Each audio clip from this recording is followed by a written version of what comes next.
Merci Margot Siffer. Notre invité ce midi, David Onona, bonjour. Bonjour. Et vous êtes également Shalom. avec Youssef Idan. Thank you very much for being with us also today. Maybe first of all, you want to tell us a word about your vision of what's happening now and maybe what is going to happen in the coming months? You can in English. If you ask me what is going to happen, that's something that you were asking prophets, and I'm not one. But I can definitely tell you that at the moment we are in intense combat with the rest of the Hamas terrorists. We've been left in all over Gaza, but mainly in the southern part of Gaza, and returning to some places we've already been before. David Onona, on en a beaucoup parlé, mais les failles que chacun a pu constater le 7 octobre sur le plan sécuritaire, est-ce que ça a été étudié? Est-ce que des recommandations ont été formulées ou c'est trop tôt pour l'instant, on n'en parle pas? On a quelques éléments publics qui sont connus.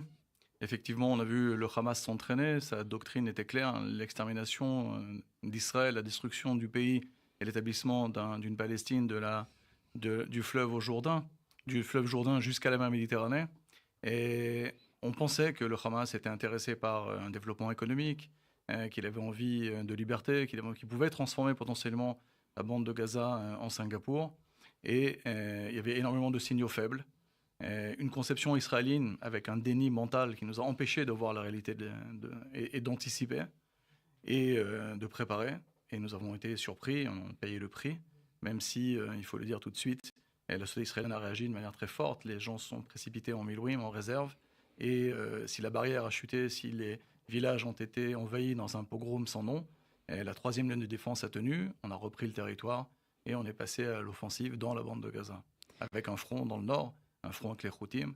Donc il y avait énormément de signaux faibles, ça fera l'objet d'une enquête après la guerre. L'armée israélienne a commencé déjà, bien sûr, à étudier tous ces éléments et on a déjà intégré un certain nombre d'enseignements sur le terrain. Les tunnels, c'est un système dont on a beaucoup parlé, qui est au cœur de l'organisation du Hamas dans la bande de Gaza. Peut-être si vous voulez dire un mot sur le fait, est-ce que vous vous attendiez à ce que ce soit d'une telle ampleur? Alors, on peut peut-être poser la question à Youssef Idan sur les tunnels, qui peut en quelques minutes en anglais. אתה יכול לסכם על אולי המנהרות, על מה שאתה יכול להגיד בכמה מילים ואני אתרגם אותם. לעשות את זה בעברית? בעברית או באנגלית, מה שאתה רוצה. בעברית.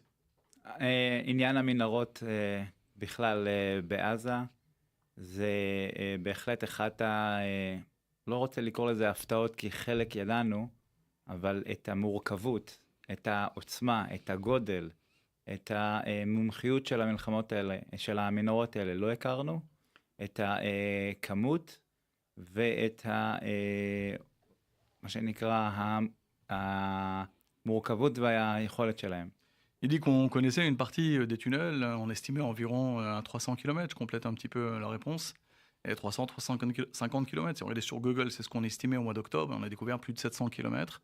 On n'avait pas du tout imaginé ces trois niveaux, jusqu'à 75 mètres de profondeur, 3 étages, les premiers tunnels tactiques d'attaque à 15 mètres sous terre, ensuite le commandement qui commande ces hommes au niveau tactique avec des gens qui font du renseignement en surface, pour indiquer où sont nos forces, à environ 20-25 mètres sous terre. Et puis enfin, les otages et le centre névralgique, la stratégie dans un réseau de tunnels sous terre, à près de 70 mètres parfois, sous le niveau du sol, avec des puits qui sortent, des milliers de puits, dans les écoles, dans les mosquées, dans les hôpitaux, dans les maisons privées. Donc on savait une partie des choses, mais bien évidemment pas tout.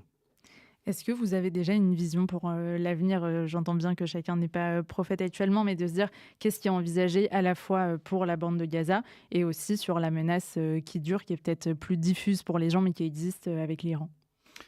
Alors on a effectivement, il y a plusieurs questions en une, mais il y a effectivement un dossier avec le Hezbollah au Liban qui a déclenché les hostilités en soutien à la bande de Gaza, qui tire sur Israël avec une réponse israélienne graduelle et maîtrisée jusqu'à maintenant, avec une prise de conscience dans la société israélienne et dans l'armée qu'on ne pourra pas laisser le Hezbollah aux frontières, et il faut qu'on ramène des dizaines de milliers d'habitants dans leurs maisons. Derrière, bien sûr, l'Iran se dessine avec sa menace potentielle nucléaire et sa volonté de s'en prendre à l'entité sioniste. Plus les Houthim, Hamas, Houthim et Hezbollah sont les trois khêtes, et on sent que l'Iran est derrière vraiment en train d'animer ce front anti-israélien. Pour ce qui est du Sud, Youssef a commencé à le dire, il faut absolument qu'on termine le travail. C'est un travail qui est difficile, long, sur lequel Israël procède par étapes de manière extrêmement sérieuse. Les hommes combattent avec un courage qui est incroyable, avec un système souterrain extrêmement complexe, pas seulement sur terre, sur mer et dans les airs, mais sous terre. Et c'est là qu'est l'essentiel du combat, parce que les terroristes sont là-bas. Et les civils étant en surface, dans un secteur extrêmement densément peuplé. Et vous savez que nos otages, on a encore 132, 134 otages sous terre, aux mains du Hamas. Une partie est décédée, malheureusement, avec des horreurs qui sont commises journalement sur eux. Et donc, on a encore, la guerre est en cours, hein, même si nous, on est en période entre deux. Le combat va être long et encore difficile. C'est toujours la priorité, les otages, aujourd'hui? C'est une des 3 priorités que le monde politique a donné à l'armée d'Israël. L'État d'Israël est un État démocratique, avec un gouvernement qui donne le là. Éradiquer la menace qu'est le Hamas et les terroristes, parce que ce sont des terroristes, et ce qu'on a vu le 7 octobre, c'est un pogrom, mais on s'en prend à des civils, on tue, on viole, on assassine. On crée un choc de la société israélienne, on s'attaque et on emmène ensuite des otages sous terre, des enfants, des bébés, des vieillards, des étrangers, des travailleurs étrangers.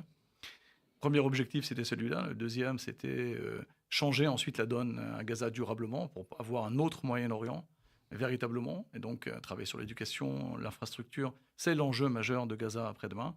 Et le troisième enjeu, ils sont parallèles, je ne les mets pas dans une ordre d'importance, c'est bien sûr la libération des otages, parce que ça touche l'ensemble de la société israélienne, chaque père, chaque mère, et je dirais l'ensemble du monde juif, et ça devrait toucher l'ensemble du monde libre, parce qu'il est inacceptable en 2024 qu'on s'en prenne à des civils, qu'on viole des femmes, des enfants, qu'on assassine des bébés, des enfants, tout simplement parce qu'ils sont juifs. J'entendais les informations Spiller qui disaient qu'il faudra se battre maintenant pour être juif dans le monde. C'est la raison pour laquelle on est venu. הסיבה שאנחנו פה זה לעשות סוג של מילואים של הסברה. אתה רוצה להוסיף מילה? כן, בהחלט. אני חושב שה-7 באוקטובר זה לא התקפה על ישראל. Il dit que le 7 octobre, c'était pas simplement une attaque sur Israël, זה התקפה על העולם החופשי, זה une attaque התקפה על du monde libre, הדמוקרטיה, une attaque contre le monde juif. ואחרי לא מעט חודשים של לחימה בשטח, Et après plusieurs mois de combat dans le terrain, ולצאת ולשמוע את החדשות ואת ההפגנות בעולם, entendre les nouvelles dans le monde, dans la presse internationale, et voir les manifestations contre Israël, בעיניי זה התקפות לא רק על ישראל, שוב, על הדמוקרטיה, על העולם החופשי, על האמת, pour lui, c'est pas seulement contre l'État d'Israël, ce sont des manifestations contre la liberté, contre la démocratie, contre la vérité. והחזית הזאת של הלחימה בפייק ניוז והלחימה בכל הפרופוגנדה והדברים כנגד העולם החופשי היא בעיניי זכות, ואני מודה גם על ההזדמנות לבוא לכאן ובכל פלטפורמה לבוא ולהילחם גם פה בחזית ההסברה שבאה ובעצם מסבירה לעולם מהי בעצם המתודיקה החמאסית כחלק מלחימה על העולם החופשי, על הדמוקרטיה, בצורה שלא הייתה לפני. Et il dit que pour lui et pour nous, c'est un honneur en tant qu'officier de réserve. Nous sommes avant tout des civils. On anime une fondation dont le but est l'éducation. Venir ici, c'est participer à ce combat, sur ce champ terrible qui est aussi la guerre des médias. Et c'est un honneur pour nous de rétablir la vérité, de lutter contre les fake news et de lutter pour un monde libre et pour la vérité, pour qu'elle soit connue, entendue. Justement, cette guerre pour la vérité, c'est celle des chiffres aussi. Et ceux du Hamas, on le sait, sont à prendre avec beaucoup, à minima, de précautions. Il y a ces chiffres-là. Et qu'est-ce qu'il y a de l'autre côté? Quelle est justement, vous, aujourd'hui, votre vérité? Qu'est-ce que vous avez envie de dire aux gens qui nous écoutent? Comment répondre, en fait, à toutes ces fausses accusations? J'ai envie de dire qu'Israël est une démocratie, que Tzahal combat avec une éthique nulle part ailleurs vue dans les armées modernes. Et on avertit chaque fois qu'on va attaquer. On a évacué une grande partie des civils, on fait rentrer de l'aide humanitaire. Et on se bat contre un ennemi dont la barbarie est absolument avérée. Et aucun soldat israélien n'a violé de femmes à Gaza. Aucun soldat israélien n'a tiré sur des civils, sur des enfants délibérément. Et on essaie de mettre au même plan les victimes juives et les victimes palestiniennes. Chaque enfant qui meurt, chaque personne qui meurt, c'est un drame. Mais il faut absolument comprendre que tirer sur un enfant israélien parce qu'il est juif et l'exterminer, le tuer, ça n'a rien à voir avec le fait d'aller chercher les gens qui l'ont tué, les terroristes, d'essayer de se défendre, de les détruire. Et effectivement, le Hamas utilise ses enfants, sa population comme bouclier humain. Okay, on ne voit pas la population de Gaza dans les tunnels se protéger des bombardements et des combats. Au contraire, ils sont mis devant les terroristes, dans les écoles, dans les hôpitaux. On l'a vu à de nombreuses reprises. Et il faut absolument lutter contre ça. Quand on reprend en France dans les médias les 30 000 morts, 40 000 morts, et demain, il n'y a pas de limite, sans aucune base, et qu'on cite les chiffres officiels du Hamas, qui est une organisation terroriste reconnue en Europe et reconnue dans le monde, ça montre à combien la situation est aberrante, puisqu'on donne du crédit à une organisation terroriste contre une démocratie.